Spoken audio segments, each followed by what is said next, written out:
what you end up having is a doubly useful tool for people who are activists and dissidents. And it's also being adopted by like Vanguard and BlackRock and apparently the US government. They either don't know or they don't care that as they promote the Bitcoin brand and they drive the price up, they're pushing freedom technology around the world. They were a leader in Central West Africa. They tried to basically rally other African countries to say, yeah, we're not paying back the debt. And then he was murdered and replaced with a very loyal IMF client. So my hope is that in 100 years, we don't have this kind of debt trap IMF nonsense. Bitcoin's the only way out. Imagine if the world's most powerful, best performing financial asset wasn't just for Wall Street elites, but for everyday people fighting for freedom in places where money itself is a weapon of control.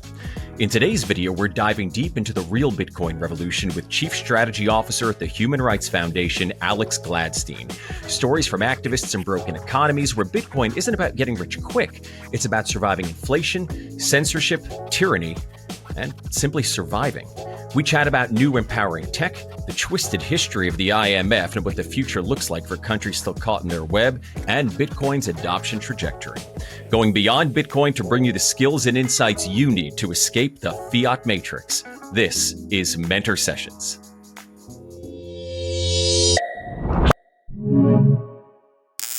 Well, Alex, thank you so much for joining us.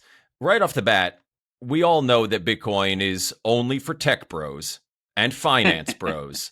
But maybe you guys at the Oslo Freedom Forum and Human Rights Foundation have different stories to tell, bro. Yeah, well, it's for a lot of different kinds of people. It is for anyone. It might not be for everybody. A lot of deniers out there, a lot of people who don't want to deal with Bitcoin, and that's fine. One of the nice things about Bitcoin is it's a voluntary system. There's no central violent authority forcing you to use it. What will eventually force you to use it non-violently will be the fact that it continues to increase in value over time, and it continues to grow as a global monetary network, so that it'll be pretty hard to avoid it.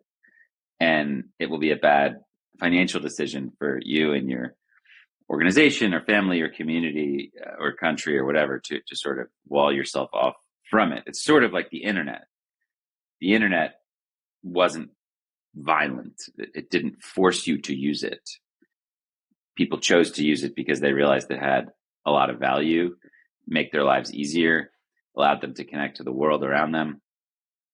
And I think you're going to see something similar here with Bitcoin. But for now, it's early, very early innings, early adoption. And some of the, I guess, the people who think Bitcoin's only for wealthy investors or tech bros or whatever, they might be surprised by some of the facts, which are that Bitcoin is very widely adopted around the world, especially in countries where the currency system is broken or doesn't work well, which one would think would be intuitive that you would understand that. But I don't quite think people have thought that one through very well. And that's because they usually suffer from something called financial privilege, which I believe is a term that Alan Farrington invented.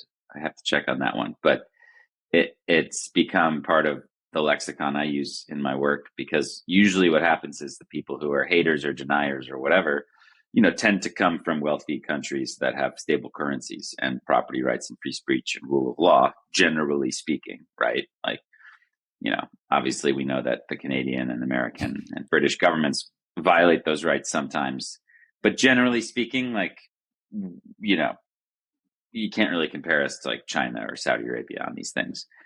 We have a pretty robust property rights and free speech system, and our currencies are, I'm not sure about the moose shekel, but our currencies are generally speaking better than, like a lot of other ones. I mean, even say what you want about the Canadian peso, but it performs. It's not like it's not like you lose 50% overnight. That's what happens to a lot of countries. Yep. A lot of people, hundreds of millions, billions of people have dealt with this sort of situation where they wake up one day and like literally their wages, which are often not in a bank account, because a lot of people don't have bank accounts around the world, meaning they're held either in stacks of paper notes, or they're held in some kind of arrangement with their employer where it's like their employer owes them a certain amount or whatever it ends up being.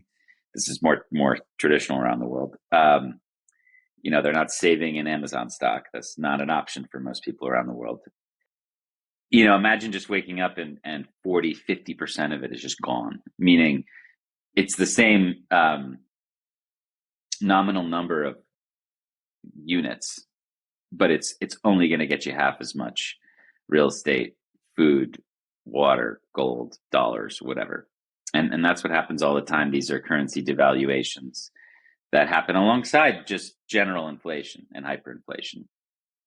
And this is what people deal with around the world. So that's generally speaking why people in many countries like Nigeria and Pakistan and Egypt and Cuba flock towards Bitcoin.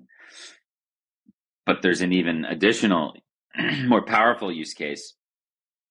That makes it appealing for anybody, no matter their profession, right? Everybody wants to preserve their purchasing power or expand their purchasing power for their family and their community, their business. Everybody wants to have access to a global currency that can work everywhere.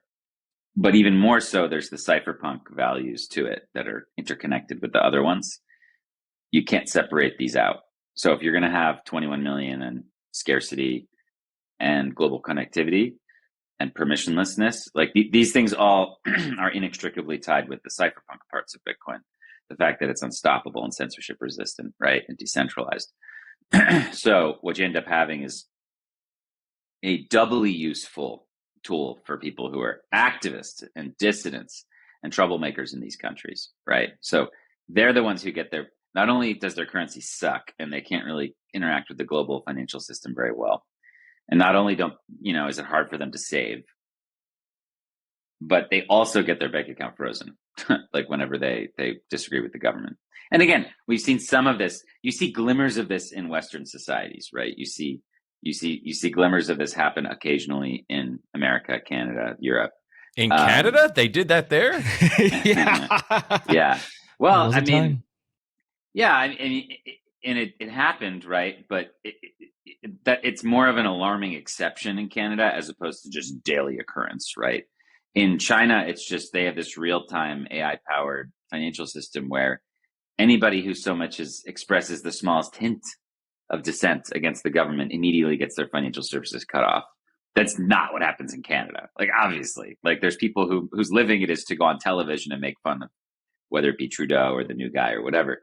Like, that's impossible in a lot of societies.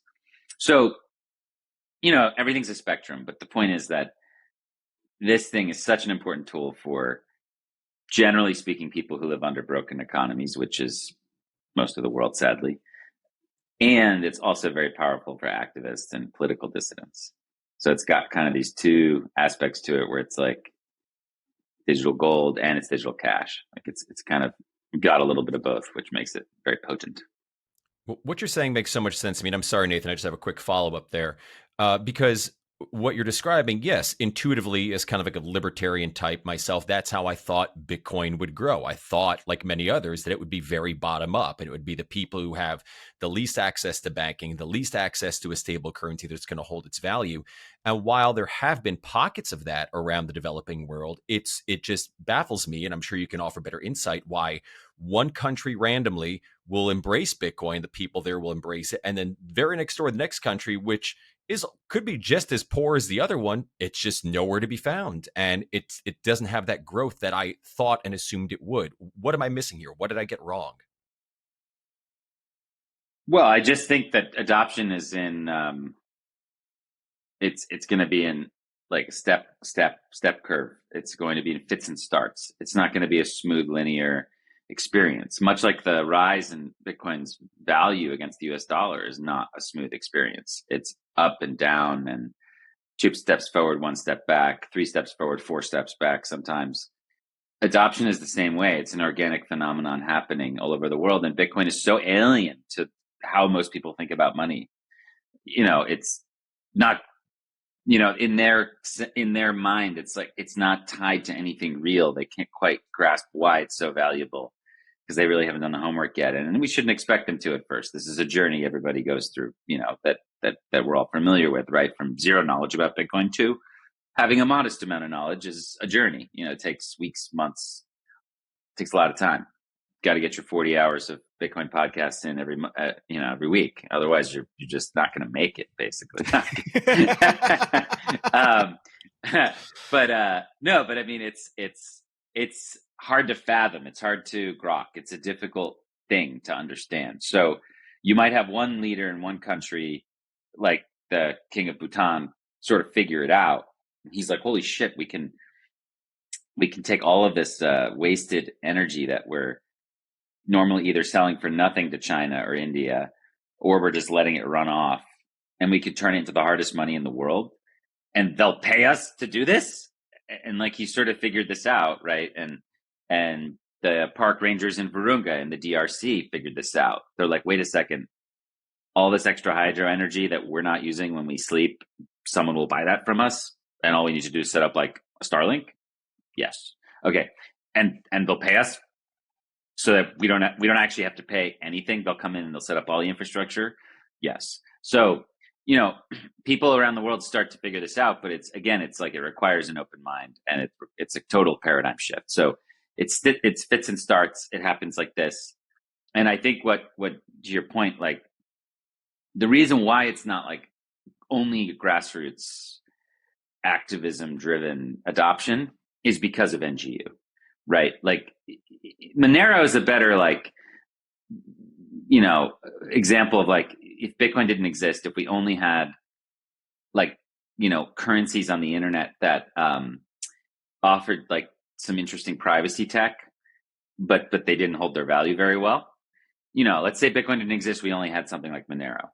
Yeah, like, Monero would never be adopted by more than a tiny fraction of people, because, like, why would large institutions, it's not going to happen. The reason why what really made Bitcoin special, which was Satoshi's genius, was marrying the two ideas of digital scarcity, of having basically taking the state or the corporation out of the issuance equation and making it fair for everyone, and marrying that with a pseudonymous currency that's not tied to your ID, that's programmable, that you can use privately. That's cool. So she, whoever it was, God knows who it was, they figured this out, right? Which is just remarkable. So that's why it gets this strange adoption, where it's like, on the one hand, it's being adopted in these villages in Central America and in small towns in India, and it's also being adopted by, like, BlackRock, Vanguard and BlackRock, and apparently the U.S. government. So that's what I've been observing all these years, is the Trojan horse theory, where it's like, yeah, all these large institutions adopt it because of self-interest. They correctly recognize that it is a good long-term savings instrument and an investment. Yes, they're correct. It's the best one that's ever existed. Just facts. Since it was created, it's the best investment ever. Over that time period, it's the best performing asset, period. So they see that and they're like, not dumb, and they want some. And they either don't know or they don't care that as they promote the Bitcoin brand and they drive the price up, they're pushing freedom technology around the world. There's nothing they can do about it. They can't have it both ways. And that's the most magical part about the whole thing. I kind of want to jump back for a second if we can, Alex, on specifically thinking about the anti-censorship part of things. I know that we recently had the Oslo Freedom Forum just a couple of weeks ago, and sometimes I think those things can be better communicated just through a narrative. I'm curious if there's anything maybe from this year, or if there's any stories, particularly on the anti-censorship side for the freedom activists, that were successes for Bitcoin, where it really was key and helpful and instrumental in the work that they were doing. Yeah, well, it's interesting. We have different conversations, right, in different groups. There's like this Wall Street conversation, which is more interested in like market structure and can your bank sell you Bitcoin in America, and are we going to get an ETF or not, which was for years the thing, right? People cared about. Now, obviously, you see why they cared about it, but is the U.S. government going to have this kind of regulation on it or not? And issues with large alphabet soup organizations like the SEC.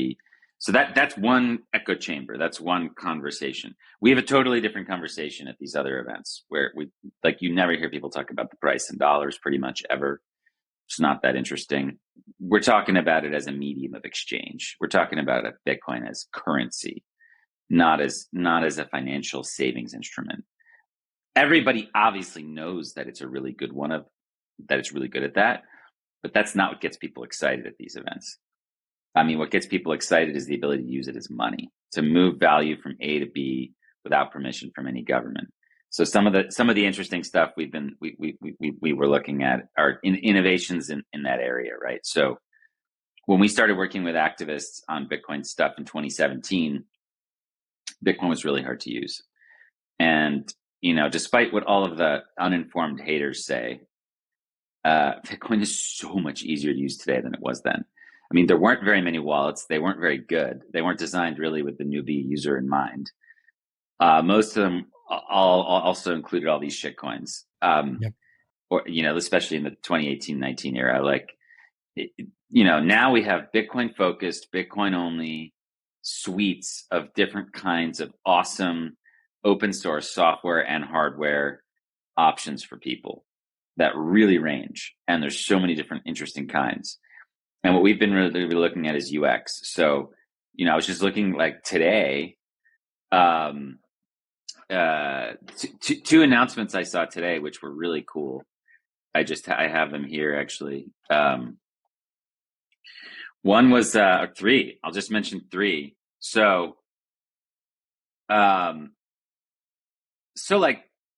swaps have been a big thing that really helps people. For example, Bolts is a really useful tool. I mean, Yep.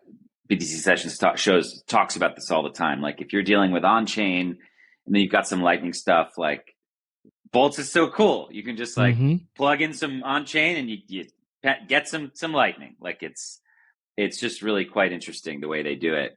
But Albi, which is obviously, as some of the listeners know, is a great app ecosystem that allows you to have a browser extension as well as a mobile app, and it can be connected to a node that you run or that you control, but someone else runs it, but you control the private keys, so it's still self-custodial.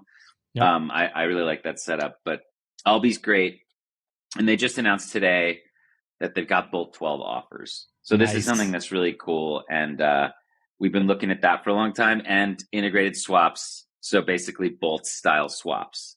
So these are two things that 5 years ago were on the dream list, right? Because what activists need, what people out there need is a static identity that they can post and share without losing privacy. So, and there's other ones, right? In a way you had paynims and you had silent addresses, but there's big downsides to these things. They're not nearly as user friendly as what we're starting to cook with now with Lightning. The idea that you can essentially have an alphanumeric email and you're posting it and people are sending you stuff and they don't know anything about you. They don't know where that money goes after that is amazing, right? So, Bolt 12 offers super, super cool. Starting to get integrated into more apps. This is what we were hoping for. This is what you want, is an experience where you can move Bitcoin around without having to deal with a lot of different invoicing. It can just be confusing to people because that's not really how money works for them today. It is, I mean, even look, I just think if you're open-minded about it, it's again, so much easier to use than it used to be. I was buying something on a website the other day with Bitcoin. Small business accepts Bitcoin. It's a piece of merch. I was having it sent to me, so obviously I had to put in my address where I wanted it sent. And then instead of dealing with credit card billing info and stuff, entering this long ass number, and dealing with all that, which is what and I get it. People have a lot of autofill, but not. I mean, still, when you're on the airplane and you haven't used it before, and there's Wi-Fi, you're always entering in all this nonsense with payment information. It takes forever. It's really annoying. You want to get a visa to some new country. It's not like they have your shit memorized. No, you have to put it in. So the very fact that instead of dealing with that, you can just say pay with Bitcoin, and it just generates like an invoice, and I scan it with my phone, and 2 seconds later I'm done and I can move on, and it's in my email address. It's being tracked, like meaning that the shipment's on its way. And I didn't like give it all this other nonsense. So that's even with the invoice, like it's strong. But I mean, imagine when it can be even better than that. So we're really moving on some of these features that the human rights community really wanted. Bolt 12 swaps. I mean, swaps obviously give a lot of privacy. There's some other stuff they have: lightning addresses for sub wallets, channel rebalancing. That's super, super dope. And on Bolt 12, it says, yeah, you can just generate Bolt 12 offers straight from your hub, go to receive Bolt 12, add a description, and now you're ready. Like, this is unbelievably fire. This is sick. So, I mean, that's where we want to be. Same time, Electrum, Yep, which is an awesome, old school Bitcoin wallet that is new in terms of features, but has been maintained for 15 years, I think, close to 15 years. They've just announced submarine swaps over Nostr, so that's pretty cool. Yeah, I mean, that's cool. And then you've got all this stuff that Dorsey and Kale and Gardner and Rabel are working on, like a lot of this interesting kind of pioneering cypherpunk stuff. So today, Kale showed a demo of sending Bitcoin over Bluetooth between two phones that don't have internet using BitChat, one Android, one iPhone. And they both have, like, the BitChat now has a native Cashew wallet. So they're sending value from one phone to the other without internet in a private way. And it's Bitcoin denominated. I mean, it's eCash. And like, I get it. It's paid per Bitcoin. Like, it's not actually on chain. Yes, but it pays out any Lightning address. Like, that's the brilliance of Cashew, is that it speaks Lightning. So it's like, yeah, okay, great. So you like just grabbed some, it's like a bearer instrument. You just grabbed some cash from someone with no internet. Now it's on your phone. You can turn around and just buy something on the internet with it. And the merchant doesn't have to know what eCash is. The merchant just speaks Lightning. This is crazy. So, for example, like, as this year goes on and we see the rollout of all these Square readers, 4 million of them are going to start accepting Lightning. Okay, you can just use eCash. You don't have to use Lightning or Bitcoin. So you can live in eCash and buy stuff at your local coffee shop in America later this year. I just think that's incredible. I mean, it totally deals a huge blow to surveillance capitalism. So I think there's a lot to be excited about. Obviously, I'm paying a lot of attention to what's happening on Wall Street and with governments and nation state adoption and with savings and Bitcoin's performance. Yes, I all those things are interesting to me too. They're not interesting to me. All that's happening with mining is very interesting, highly interesting to me. What energies we're using to mine, where we're mining, the general hopeful decentralization of mining as we've gone from 80% in China to not, and recognizing the pool issues today and then seeing people start to attack that through heat punk philosophy and home mining and different software setups to get miners more in control of templates. Like, that's also highly interesting to me, but what we live and breathe is the using Bitcoin as digital cash. Like, how can we make it better, more private, faster, more accessible, more adopted? And all three of these things work together, right? Like the energy infrastructure piece, the savings and investment piece, and the cash piece, they feed off each other. Like, it's unlikely that Square is going to convince its team and its big public company to accept Lightning payments, which is very cypherpunk just because of what we all know what Lightning does. If there isn't more widespread acceptance of Bitcoin as like this energy savings technology, if there isn't more widespread acceptance of Bitcoin as, a really good investment. So these things all work together. You can't separate them. So we're sitting over here doing all the human rights work with the activists with Bitcoin. Yeah, of course we're benefiting from Wall Street adoption and and more mining around the world. Like, it's awesome. It's truly awesome. Imagine mining Bitcoin cheaper than buying on an exchange, with direct payouts hitting your wallet like clockwork. SAS Mining makes it real. You own the rig, no gimmicks. It's your asset pumping out Bitcoin every single day. No markup on hardware or electricity. They get paid when you get paid, fully aligning incentives. Mining Bitcoin below exchange cost is a great way to DCA your stack. It's so simple, anyone can do it. No tech skills required. You get white glove support and education, a rig performance guarantee. Plus, it's powered by 100% carbon-free energy, prioritizing renewables. Ready to take control of your Bitcoin future? Visit sasmining.com by scanning the QR code or clicking the link in the description down below to book a free consult and start mining today. Are you still delaying taking self-custody of your Bitcoin? Do you feel secure in your current Bitcoin setup? If something were to happen to you, would your stack make it to your loved ones? At Bitcoin Mentor, we've helped thousands of people level up their Bitcoin security and fast-track their understanding. If you find that you simply don't have the time to go through all the books, the tutorials, the guides, you can book a free one-on-one strategy session with myself, Gary, or any of the other great mentors by visiting bitcoinmentor.io. Scan the QR code or simply click the link in the description down below to find out how Ben and the entire expert team at Bitcoin Mentor can help you accelerate your Bitcoin journey. Use promo code BTC Sessions for 10% off. I'm curious if you think that, so two things I kind of want to pull on, two threads there. One is I'm wondering if you think that basically, I agree, the tools that are being built right now are phenomenal, incredible compared to what we had just even a few years ago. Like I use Lightning and eCash and Liquid all the time, right? There's the trust trade-offs, but I absolutely love that they're there and they're very helpful. I'm wondering if you think that Bitcoin, as it continues to grow in adoption with the number go up kind of marketing technology and the newer tools, if it brings the cypherpunk ethos with it, or if that'll start to get kind of diluted with more mainstream adoption over time. Like it was simply that it just attracted those people initially and it really speaks to them, or it will communicate that kind of value to a broader audience in the future. And then additionally, kind of a darker twist, I'm curious your thoughts on, we know that Bitcoin is incredibly powerful for the individual, but couldn't it also be empowering to bad actors thinking like authoritarian regimes, where they could also then use it? Like, does it cut both ways where they could use it to obfuscate international sanctions or international pressure? Yeah, I mean, look, there's two ways to think about this. One is today, and one is in 100 years. Today, what's already obvious is that Bitcoin is much more powerful for the individual than the state. Like, states and even large criminal organizations have ways to move money around. Yeah. They use the banking system. Yep.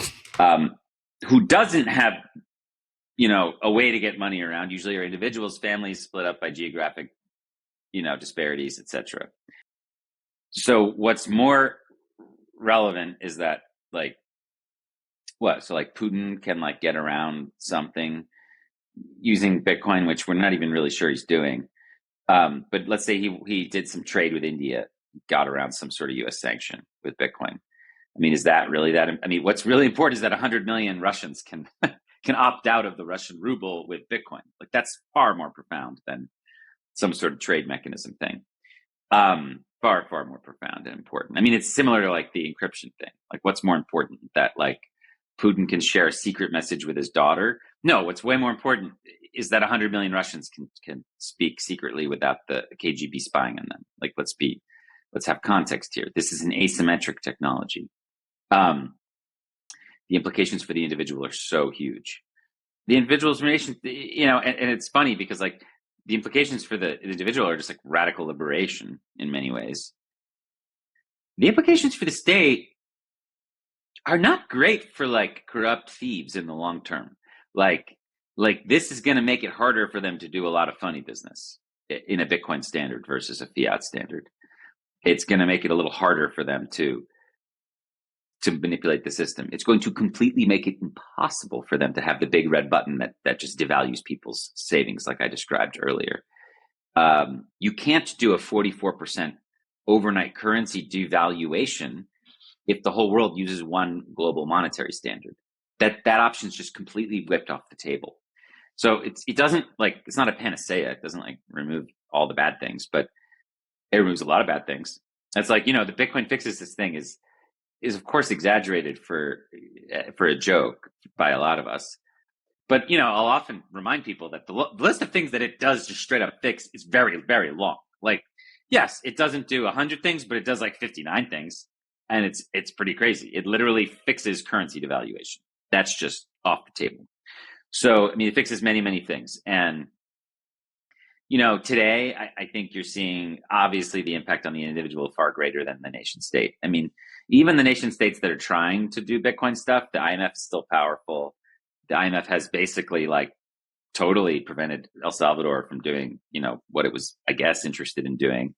If you're to trust their documents. And then in Bhutan, that might even give them a hard time. And generally speaking, in Argentina, they gave them a hard time. So, I mean, I just think any developing country that's going to have a Bitcoin strategy is going to meet a lot of resistance right now. So I would say today, it's so clearly better for individuals than for the large criminal organizations and in governments. But that'll change, meaning in 100 years, if it's a Bitcoin standard, well, guess what? All crime's done with Bitcoin because nobody uses fiat anymore. So it's at some point, it's we see a shift, but we're not there yet. I actually want to tease today, most criminals use US dollars to commit crimes, not Bitcoin. Correct.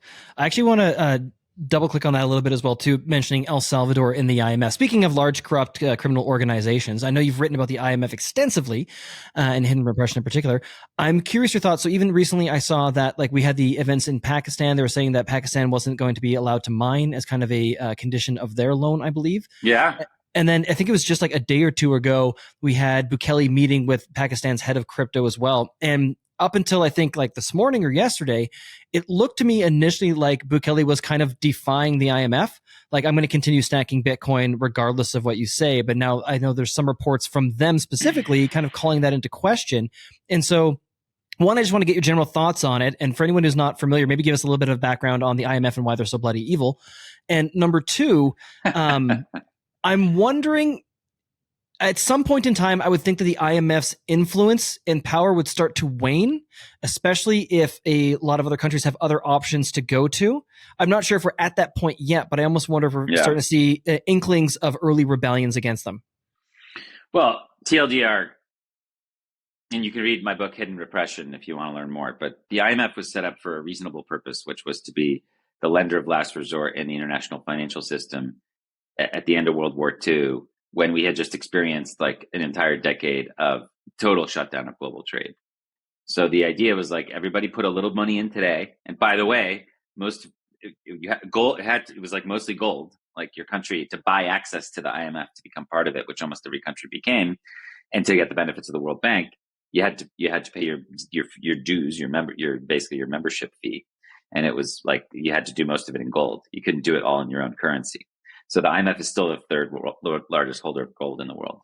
I didn't know that. Yeah. And of course they poo-poo any idea of using gold for anything else, but they like to hold it. So of course. It's a classic. It's a total classic. But basically, again, the original idea was sound or reasonable at least, and it could also be done in a Bitcoin standard. Let's put some money away for a rainy day, in case there's a big famine or a hurricane that destroys stuff, or there's a war and we want to help refugees. It's okay to have money set aside for that. And that's really kind of what it aimed to do for the first few decades. And it helped rebuild Europe and Japan after World War II, when those countries might face a balance of payments issue and they could no longer export to the world because they couldn't afford to produce things. They would get a loan and then they would try to pay it back. And it worked reasonable. Okay. But then after the fiat system came in the early 70s and the gold standard was officially, moved beyond, it just took on a new life. It became this neo-colonial apparatus that allowed these big Western empires to feast on smaller, poorer countries, not smaller countries, but big countries, but poorer ones through debt colonialism instead of old school colonialism. So basically they would get dollar bailouts, and they're not allowed to pay them back with their own currency. You have to get dollars. So it forces them into this system of just perpetual debt, where the average country would have $100 million in external debt in the 70s, and now it has $100 billion. And that's not matching population growth or economic growth or anything like that. It's totally untethered. It's completely wild, exponential growth in debt. And big part of this is because these were historically dictators taking the dollar bailout from the IMF and then turning around and devaluing the currency that the people used. So a good example is Egypt and Sisi, the dictator there. I mean, he takes $3 billion from the IMF, or I guess $8 billion is what he's currently taken. But the average, 70 million Egyptian workers are earning pounds. They're earning Egyptian pounds. They're not earning dollars. And he devalued the pound by 50%. So it's like $8 billion bailout goes to the dictator to build out the military and police state and subsidize certain things for on his terms. Meanwhile, it's more expensive. It requires more man hours to earn a piece of bread in Egypt than it did 5 years ago. So this is structural adjustment. This is like they take these loans and they basically have to, the dictator then views their country like a private equity firm. He views like a company it just acquires. Like, let's cut wherever we can. So let's raise taxes. Let's kill the currency. Let's remove any, regardless of your theory of where the state should be in terms of providing things for the people, you can't go from 100 to 0 because people die. So like they might have a little bit of subsidy for healthcare education. Instead of phasing it out gently, it just goes to 0 overnight, and then it's just like, okay, there's not time for the private sector to react. People die. So this is what's been going on for decades, is this kind of structural adjustment. Sometimes it's called austerity. But, generally speaking, these are never things that the Western countries had to do.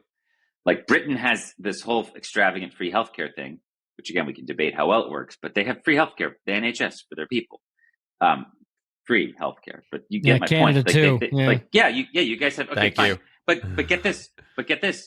Poor countries were never allowed to do that if they took an IMF loan. Not allowed to do that. Not allowed to do what the rich countries do. Not allowed to have any handouts for poor people or any of that stuff. So they take this loan, they have to cut. And that's why, again, you see impoverishment, and you see huge crises. So, I mean, that's why I don't like the IMF very much. It's very exploitative. It works with dictators, and it's not a good expression of American values at all. It's predatory instead of being collaborative and cooperative. And I don't think we need it. I think we can be stronger without it in a Bitcoin standard. So that's my take on that. No, I agree. I'm curious too on that, just to tease it apart from myself a little bit too. Is the IMF and the World Bank that essentially controlled, because it was post Bretton Woods, if I'm not mistaken, but is it essentially controlled then by the US, and that's why it's US dollar denominated loans? And then in terms of the subsidies and programs that they have to cut, is it essentially the equivalent of the bank being like, yeah, fine, we'll give you another loan, but we're cutting up all your credit cards? So for the first part, so the second part of the question relates to the bailouts. The first part is, so in 44, when it was all drawn up, the US did have this super dominant global economy. So we had the most gold of any country by far. We had incredibly large economy, all these different things, like versus the total per capita versus, or rather total GDP versus the world. It was 40% or something of all the world's economic profits were American. So now it's 20%. So America's faded by half versus the rest of the world. It's not like we've gotten weak. It's just other people have gotten medium strong or strong, right? And there's just a lot more of other people than Americans. It's 300 something million Americans. There's 8 billion people on the planet, right? So the rest of the world's growing and changing, but the rules never changed. So it was fair for us at the time to have some sort of veto power because we were the biggest, underwriting the whole thing. But we're no longer the biggest. So all these rules at the IMF about how to change things are all based on population sizes from 1944. So England has England has more veto power than China. This is or than India, and Italy has more than China. This is all this ridiculous stuff. So you go through and you look at it. But the point is, the IMF does have its own currency, the SDR, but the SDR is a basket and it's still mostly dollars. And essentially, the U.S. has sort of big veto power there. Let's remember that the head of the World Bank and IMF headquarters are in Washington, D.C., as if you need a reminder of who's in control. Mm-hmm. The head of the World Bank's usually always an American, and the head of the IMF's always a European. That was the deal. It's not going to be somebody from Malawi or, louse. It's not gonna happen. So, that's an expression of power and where it's from. As far as the bailouts go, no, it's called the Paris Club. So basically, like, okay, let's say you had a dictator. They were like, screw this, I'm not paying this back. You have to understand that, like, at the other end of that contract is some kind of Western bank, not the IMF or World Bank, but like a private bank. Okay, they have a balance sheet, right? And like the loan to the Congo is an asset on that bank's balance sheet. They don't want to see that go to zero. No thanks. They would rather extend another loan, and they want to see their balance sheet grow as opposed to shrink. So, Mobutu in the 70s and 80s, he would go back to the IMF and say, man, I can't pay this back. Or not even sorry. He would just be like, I'm not paying this back. Not paying back. But then, they had all these handlers and go-betweens who were like, they're like, fine, you can't pay $5 billion back. We'll give you 10 billion. You pay back the 5 and you get another 5. And this is just how it continued. And this is the spiral. This is the debt. Yeah. So the Paris Club is like where you would go to as a dictator if you couldn't afford to pay it back and you wanted to renegotiate terms. And of course, the terms would always get more predatory over time, so that countries could never escape this trap. And as long as they owed the IMF, the IMF gets its pound of flesh with all kinds of, again, this like laundry list of conditions that you have to conditionality, which again is predicated on ultimately getting cheaper goods and labor from that country from the West. So it's like, again, we want your labor cheap, we want your goods cheap. So yeah, we're going to need you to devalue your currency so we can get the labor of the people cheaper. We want to be able to buy more from you without us changing our system. Can I ask a question? How it all works. Yeah. Sorry to interrupt there. I mean, I get you're saying the IMF and the banks, on the other end of it, they want repeat business. They don't want the, developing country to completely pay everything off because they want the asset on the balance sheet. But at some point, I assume like even a loan shark is like, yeah, this guy's too much of a deadbeat to loan money to anymore. It's just not worth it. What am I missing? Why wouldn't they eventually just say, well, this isn't worth it. We're never going to get our money back. There must be something different that I'm just not grokking, as the kids say these days. No, well, so again, this is a political economic system. It's not a pure private market system. It does make billions of dollars for the nation, for the creditor nations, for America and Europe and Japan. Like it is a profitable enterprise. But that's not why they do it. They can make the same amount of money doing other things. They do it for power and for control, right? So again, if you're a dictator and you've proven yourself like Mobutu did, and you can go and look at this, you can look at like it's kind of interesting. You can look at the IMF lending history for, Zaire. So there's and now it's called the DRC, the Democratic Republic of Congo. But if you type in like lending commitments, IMF, Zaire, you'll get this little spreadsheet. And it shows you the amount agreed and the amount drawn. And you can see they started with 0, like they didn't owe anything. And then it's like, okay, so then they took 27, used to look at the thousands of SDRs. So whatever it was, 27 million back in the 60s was like actually a lot of money. And then that's called a standby arrangement or agreement, where again, it's one of these things, but it's like a line of credit. And then it's like, oh, they couldn't pay that one back. Let's give them 40, and let's give them 45, and let's give them 100. Let's give them 1,000. So like, and it just continues to add up. Right. So my point is, like, they knew very well that Zaire and the dictator there wasn't going to pay back the loans. They wanted to continue to provide the dollars and continue to sink the country deeper into debt.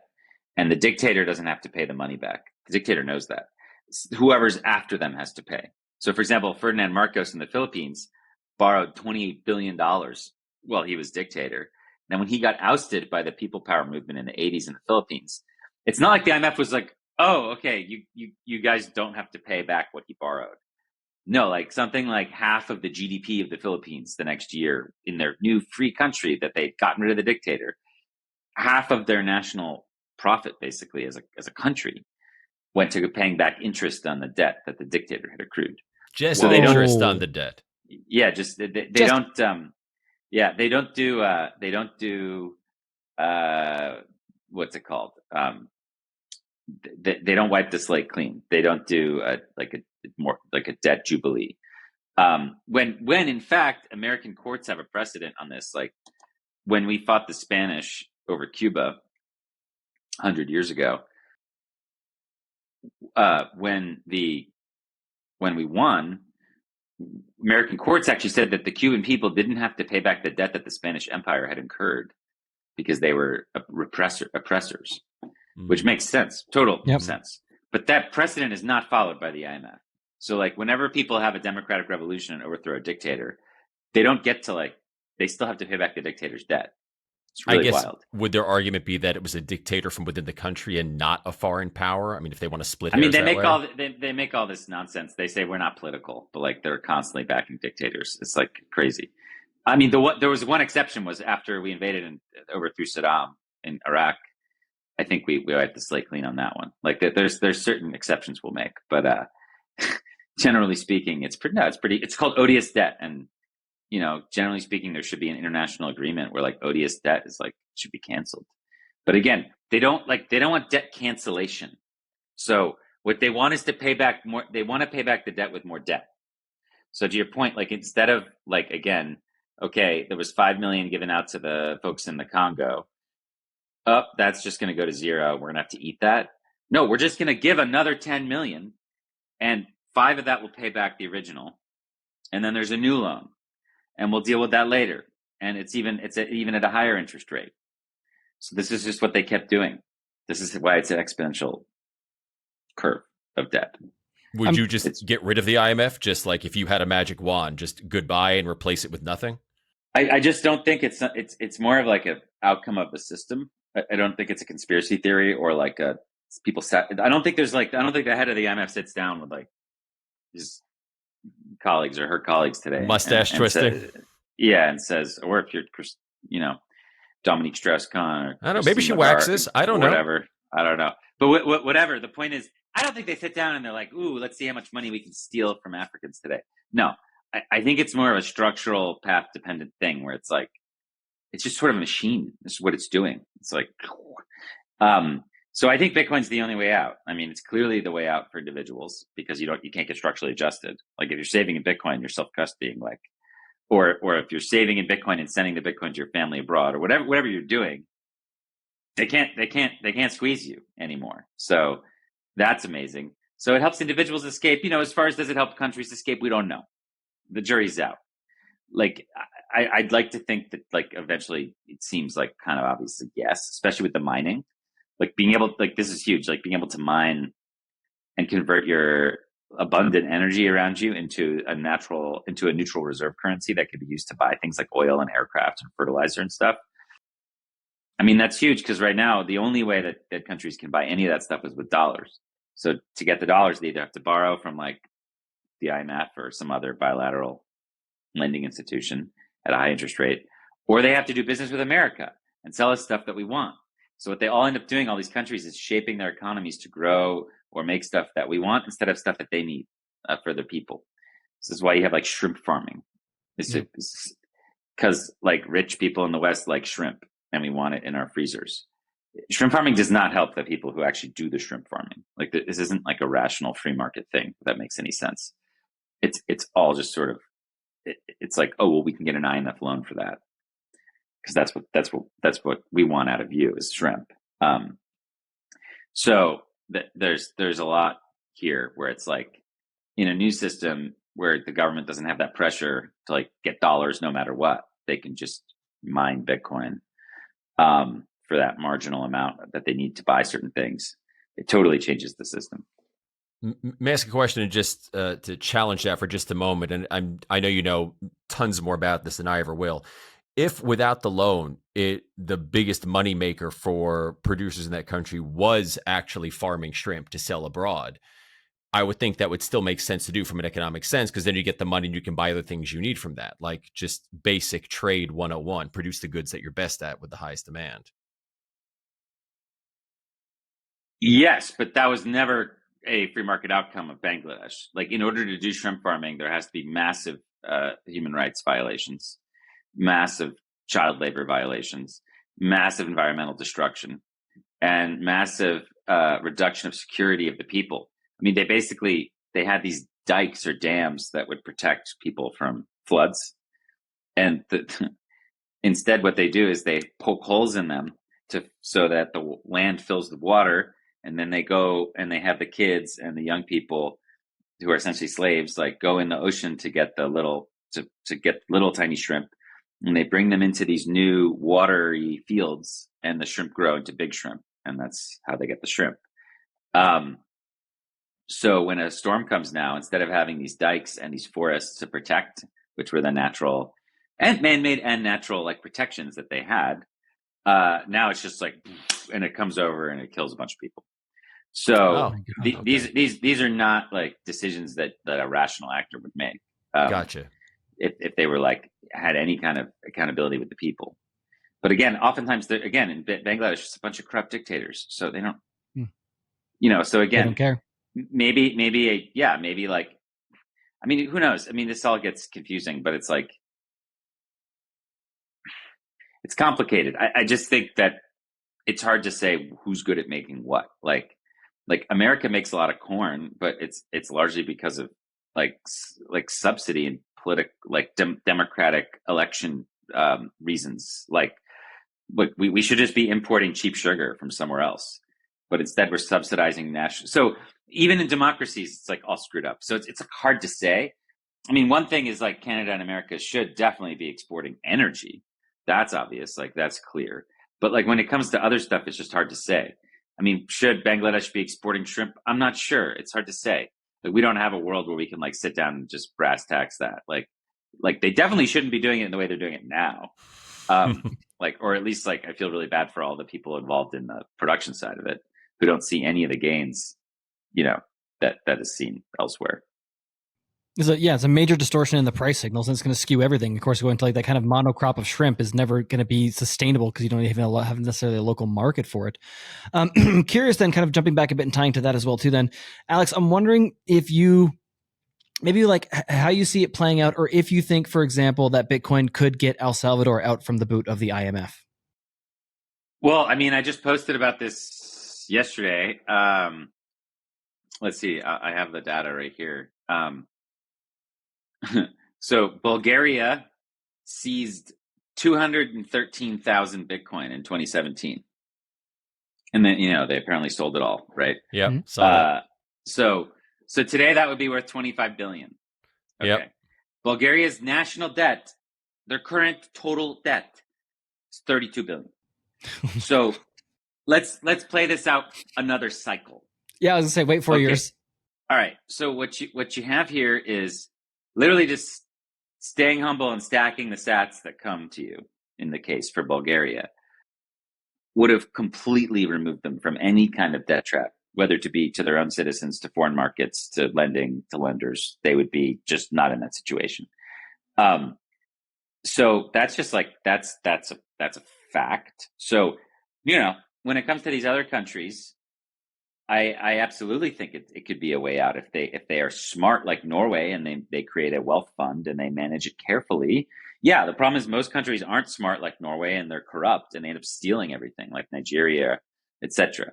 I mean, if you're smart and you avoid petty corruption and you are able to save carefully over 10, 20, 30 years like the Norwegians did, like their sovereign wealth fund was like a couple $100 million in the 90s. Now it's like $3 trillion. And that was they had some MicroStrategy in there at some point, but they basically with no Bitcoin. Like most of those gains were not Bitcoin related. They were just smart investment at low but reasonable return rates. I mean, over a period of time. So, I mean, I absolutely think it's a way out for countries, but they have to do it. What I don't know is, will they make those correct decisions? I mean, obviously Bhutan's got more than $1 billion of Bitcoin because they turned that flowing water into it. I mean, most of these poorer countries have abundant either hydro, wind, solar, geothermal, something that's happening every day that they're not capturing, and Bitcoin mining allows that to be captured. And most of these poorer countries you go to have absolutely crazy abundance of resources, but there's never been a way for them to harvest themselves for different reasons, whether it be dictatorship or corruption or colonialism or whatever. I think this is a way out of that for a lot of them. But again, you have to have smart leaders, or else it's not going to happen. I want to kind of tag onto that then, because we spoke about earlier that if someone defaults on the debt, that's taking it off the balance sheet. But if they pay it back, that's taking the asset off the balance sheet for them as well, too. And so I would think that, right? That's why, I mean, but that's why it's like they kind of want to keep them in the debt trap. Mm-hmm, They don't exactly. They don't want the country to be like fully paid back. We're not dealing with the IMF anymore. That's like usually not something they're into. I would think that they're not necessarily going to go quietly into the night. Although you did make the point earlier that this really is just a machine. It's not really necessarily malice or being directed by any sort of group of people or individuals. I'm just curious if that sort of situation starts to play out, if you think they'll have a, kind of a villainous response. But it's always been tied to the system. Like most countries are like Bulgaria. Most countries have a large debt. It's not like they're debt free. Like most countries are not sitting in that situation, and nor does it make sense for a lot of countries to have no debt. Borrowing and structure to use this is somewhat of a normal thing. I guess my point being that some countries exited the IMF system or the IMF World Bank Western lending system. India, China, they got out. Now some of them have their own system now that they're using to do the same thing, like China, for example. But I mean, India took some funding in this way for a while, and then they decided not to take any more, and they're certainly the better for it. So, if you have a strong leader, and you're a big enough country, you can try to do this thing. It's tricky though. Thomas Sankara you could look this person up. They were a leader in Central West Africa in the 80s, and they tried to basically rally other African countries to say, yeah, we're not paying back the debt that colonial French forces racked up on our behalf. Sorry. And then he was murdered and replaced with a very loyal IMF client. So, just each country and area has its own story, but there are generalities you can tell of the general experience, which are that generally speaking, the developing world, if you want to call it that, it's really the de-developing world, because they're getting they're basically more economically dependent than they were 50 years ago. Like a lot of these countries used to manufacture cars, airplanes, all sorts of shit. They don't do that anymore. They just sell raw goods to the West. This is called de-development, right? But a lot of these countries, generally speaking, have absolutely crazy amounts of external debt that does not match any sort of improvements in life expectancy or GDP per capita in gold terms in their society. Just doesn't. These are just the outcomes of the system. There are exceptions. There are different areas that where this influence is stronger or weaker. But this is like the outcome of the fiat system, basically. And this is what we can say no to, and people can at least opt out individually. I got a question to follow up on what Nathan was saying. You've called Bitcoin a Trojan horse, and we've talked about Hayek, the sly roundabout way to kind of get governments to stop doing this whole government fiat thing. When the day comes and the politicians no longer have the incentive to try to bring this freedom money in because maybe it's not benefiting them in the near term, and they realize, oh damn, this is going to destroy my sovereign currency, my fiat currency. What happens? Is there anything, I guess, what do you envision the worst possible scenario that a government or governmental organization could do to try to quote unquote stop Bitcoin? And what kind of a chance, if any, does that have of doing anything? I just think it's like the Streisand effect. If they're like, hey, you're not allowed to use Bitcoin or whatever, it just makes people like, what? Oh, that's interesting. Why did you say that? That was weird. We were talking about the weather. Yeah, I think that It's like Trump with Epstein stuff right now.